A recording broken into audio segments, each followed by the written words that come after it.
l'Association des joueurs avec Marc Denis, notre invité pour aujourd'hui, Jason Demers, qui a joué 700 matchs dans la Ligue nationale de hockey. Si je me souviens bien, un des joueurs les mieux habillés de la Ligue également. Jason, merci beaucoup d'avoir accepté notre invitation aujourd'hui. Merci. J'ai oublié de mettre mon suit rose. Ben oui, je pense que tout le monde se souvient de ça. Exact. Les gars, j'aimerais qu'on parle un peu de ce qui s'est passé à Calgary hier au Saddle Dome. Marc, tu étais sur place pour le match entre les Canadiens et les Flames, qui s'est amorcé avec quelques minutes de retard. Les lumières qui prenaient une éternité à s'ouvrir. Es-tu surpris qu'on ait commencé le match, pas dans la pénombre, mais écoute, il faisait pas clair là-bas à Calgary, on s'entend. Puis Jason, est-ce que tu as déjà vécu quelque chose comme ça dans ta carrière? Pas que des lumières, mais j'ai déjà vécu quelque chose. Ma dernière année, quand j'étais dans la Ligue américaine, on avait le Zamboni, les portes qui s'ouvrent.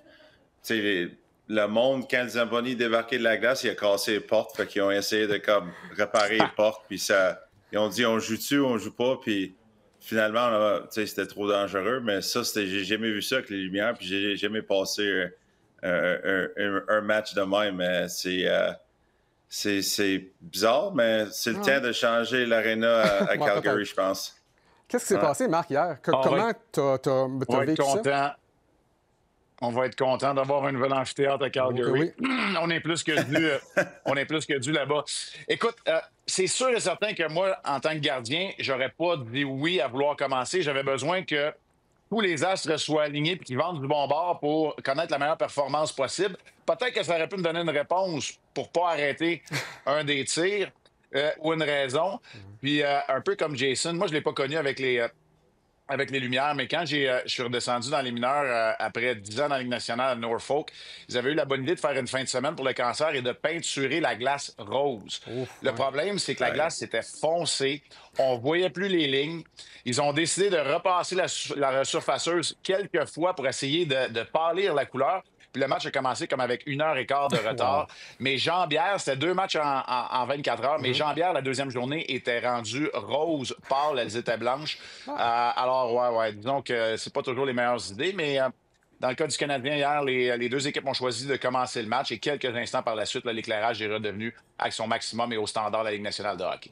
Bon, Jason, victoire des Canadiens hier, puis les partisans sont vraiment emballés ici à Montréal. On n'est pas encore prêt à sortir nos chaises de patio pour l'amener sur la rue Sainte-Catherine, mais on est vraiment emballés, puis c'est le fun de regarder cette équipe-là. Tu travailles pour NHL Network. C'est quoi le sentiment qui entoure les Canadiens de Montréal? Est-ce que, entre guillemets, là, c'est du must-watch TV? Pour moi, oui. Je pense que c'est vraiment une équipe excitante. C'est une équipe que... Tu sais, Martin, je sais pas qu'est-ce que... Martin, c'est juste l'entraîneur parfait pour cette équipe-là. Puis, ils sont confiants, ils jouent ensemble. Tu sais, ils veulent jouer pour un puis l'autre. Ils sont offensifs. Tu sais, leur power play, ça marche. Tu sais, c'est une équipe que, pour moi, au complet, je pense que tu vois tous les contrats qu'ils viennent de signer. Puis, tu sais, leur core 5 sont signés jusqu'à 2030. Je pense que le fenêtre est ouvert, puis je pense que si j'étais à Montréal, je serais excité, tu sais, je serais vraiment content, puis heureux d'aller voir les Canadiens. Tu sais, c'est le meilleur hockey que j'ai vu dans les derniers 5-6 ans que les Canadiens ont joué au complet. Oui. Ils sont vraiment excitants. Puis, Marc, j'aimerais ça qu'on revienne sur Ivan Demidov. Hier, encore une fois, toute une préparation sur le but de Mike Matheson. Tellement patient pour un gars encore très jeune. Contre les Sabres de Buffalo, la séquence Lane Hutson, Ivan Demidov, complètement folle. Ça ressemblait un peu aux Harlem Globetrotters, mais au hockey. À la télévision, c'est impressionnant.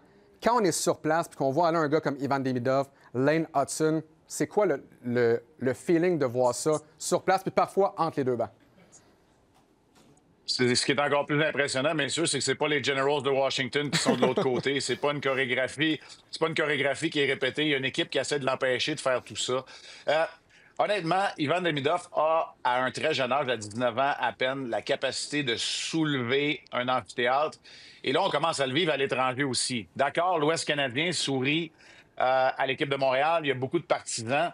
Mais la réalité, c'est qu'il a une vision hors pair. Une patience que je ne reconnais pas dans beaucoup de joueurs qui en sont à un premier tour de roue, à un premier tour de la Ligue nationale de hockey. Il a clairement le désir d'être un fabricant de jeu, surtout et avant tout. Et imaginez-vous quand il va commencer à varier ses sources d'attaque en décochant des tirs un peu plus souvent parce qu'il en a un bon. à quel point d'autres lignes de passe vont s'ouvrir ou les lignes de passe vont s'ouvrir encore plus fréquemment. Il a des mains rapides, il a un coup de patin agile sans être le plus explosif, mais surtout, c'est que l'ordinateur suit. Ses mains et ses pieds ne sont pas trop vite pour le joueur qu'il est. Il est capable de voir les jeux se dessiner devant lui. Et moi, là, une des parties qui est difficile à expliquer pour moi, puis je ne sais pas, Jason, si toi tu as une explication, mais quand il voit l'espace libre, il ne saute pas dans l'espace libre tout de suite. Il vend quelque chose d'autre pour que l'adversaire s'attarde à quelque chose qui est peu important et ensuite, il y a encore plus d'espace et pour lui et pour ses coéquipiers. C'est comme ça qu'il a créé la ligne de passe hier pour Mike Matheson parce que l'espace libre était là dans le haut de l'enclave. Il a plutôt vendu qu'elle allait décocher un tir. Il a gardé la rondelle. Tout le monde regardait le porteur de la rondelle qui était Demidov et la ligne de passe alors que Matheson s'est fait oublier. Moi, je trouve ça franchement impressionnant. Je le répète, à 19 ans. Justement, Jason, comment un ancien défenseur, comment on fait pour surveiller, limiter un gars comme Ivan Demidov? Cross-check de dos. Parfait, tu mets des bandes, puis tout. C'est ça. Non, honnêtement, tu sais, Demidov, c'est un gars que tu essaies de le laisser à l'extérieur parce que, comme Marc vient d'expliquer, il prend la glace, il prend l'espace libre, mais il est patient. Fait que quand il est patient comme défenseur, il faut que tu sois également patient avec lui. Parce que lui, l'affaire qui est. C'est pas le plus vite en ligne droite, mais pour lui, il est capable de couper très vite. Il peut changer de direction parce que quand tu es défenseur, il attend que tu viennes sur son hanche, puis là, il change de direction très vite. Fait que pour lui, c'est vraiment, il faut que tu sois patient, mais c'est tellement un joueur confiant pour cet âge-là, à 19 ans. Tu vois qu'il veut la rondelle, t'aimes ça, tu es un joueur de même à cet âge-là qui veut la rondelle tout le temps, puis tout le temps dans la zone offensive, puis tu penses que tu le vois déjà, comment il joue défensivement, ça commence à s'améliorer un petit peu, puis c'est une des meilleures équipes, je pense, dans overtime dans la ligue en ce moment. Caulfield, Matheson, Demidov, Hudson c'est tellement de fun à les garder. C'est ça, pour reprendre une expression de Marc Bergevin, on n'a jamais assez de bons défenseurs et je trouve qu'on a une bonne brigade défensive cette saison avec le Canadien de Montréal. Kaden Goulet qui est blessé, mais quand même. Mais j'aimerais qu'on s'attarde peut-être sur le cas de Mike Matheson. Marc, il y a beaucoup de partisans l'an passé qui ont cassé du sucre sur Mike Matheson. On dirait que les partisans se souvenaient juste des mauvais jeux, des revirements de Mike Matheson et là, forment un des bons duos de la LNH avec Noah Dobson. Est-ce que c'est Dobson, à ton avis, qui a stabilisé Matheson ou c'est vraiment Matheson qui a réussi à prendre une coche cette saison de lui-même ou peut-être une combinaison des deux? Je trouve qu'avec un rôle parfait pour lui, Mike Matheson est un leader. Il a pris l'espace laissé libre par le départ de David Savard au niveau du leadership. Il joue beaucoup plus en infériorité numérique. Il a moins d'attentes au niveau offensif, mais il continue à produire. Le but que Mike Matheson a marqué hier a propulsé le groupe de défenseurs du Canadien au premier rang de toute la Ligue nationale pour le nombre de points. C'est aussi le groupe de défenseurs qui a plus souvent la rondelle en zone offensive en temps de possession. C'est deux très bons indicateurs, ça, Jason. Puis c'est le fun pour un défenseur, des fois, de jouer à l'attaque également. Moi, ce que je retiens là-dedans, puis j'aimerais ça t'entendre sur le cas de Mike Matheson, c'est que je trouve qu'il est dans la chaise parfaite. Il y a Dobson et Hudson qui sont en avant de lui parfois pour jouer offensivement, si tu cours après un but. Il y a des gars comme Carrier qui sont 100% défensifs, mais Mike Matheson peut faire à peu près tout. Puis, ironiquement, c'est lui qui joue le plus, même s'il y a des défenseurs spécialistes qui sont capables d'en faire encore plus. Écoute, je vais lancer la balle directement à Jason. Je ne sais pas comment tu l'apprécies, toi, Mike Matheson, de l'extérieur, mais pour moi, là, avec un rôle parfait, j'ai l'impression qu'il pourrait jouer encore 20 ans dans la Ligue nationale tellement il est en forme et il patine bien. Et il est tellement en forme, puis tu vois la maturité dans sa game, cette année surtout. Moi, j'ai eu le plaisir de jouer avec en Floride, puis on était partenaires. Quand j'ai joué avec, j'étais tellement impressionné, surtout comment il était en forme, puis jamais fatigué. Puis l'affaire que j'ai tout le temps dit à Mike, puis t'entends pas ça souvent, mais tu dis à des jeunes défenseurs de faire un petit peu moins. Puis, parce que lui, il peut tout faire, parce qu'il est en shape, il est vite, il patine, il est fort. Mais des fois, quand tu as toutes ces affaires-là, tu veux tout faire comme défenseur. Puis là, tu fais trop, tu fais des erreurs. Puis là, tu vois le plus qu'il vieillit, le plus qu'il a de maturité dans sa game, puis il commence à comprendre qu'il peut faire moins, mais il peut être encore plus effectif partout sur la glace. Fait que pour lui, tu vois ça. Puis je pense que Dobson, c'est un gars que le monde, tu sais, les spectateurs à Montréal pensaient que, tu sais, c'est un gars qui arrive, premier power play, tu sais, il va tout faire offensif, mais Dobson, l'affaire qui fait très bon, c'est ses premières passes. En sortie de zone défensive, il est très bon à sortir le puck. Il fait une bonne first pass, les attaquants. Puis ça, c'est quelque chose que Mike il avait besoin. Puis ça, c'est quelque chose que les Canadiens, surtout, ils avaient besoin. Tu as tellement des attaquants qui sont vraiment dynamiques, qui sont capables de sauter à l'attaque, mais il y avait besoin des défenseurs qui étaient capables de faire cette passe-là. Puis tu vois ça à Star. Puis c'est vraiment une brigade défensive que je suis confiant. C'est une des bonnes dans l'Est, surtout. Hier, encore une fois, Mike Matheson, plus de 25 minutes de jeu. Puis je pense que c'est le gars le plus en shape du côté des Canadiens de Montréal.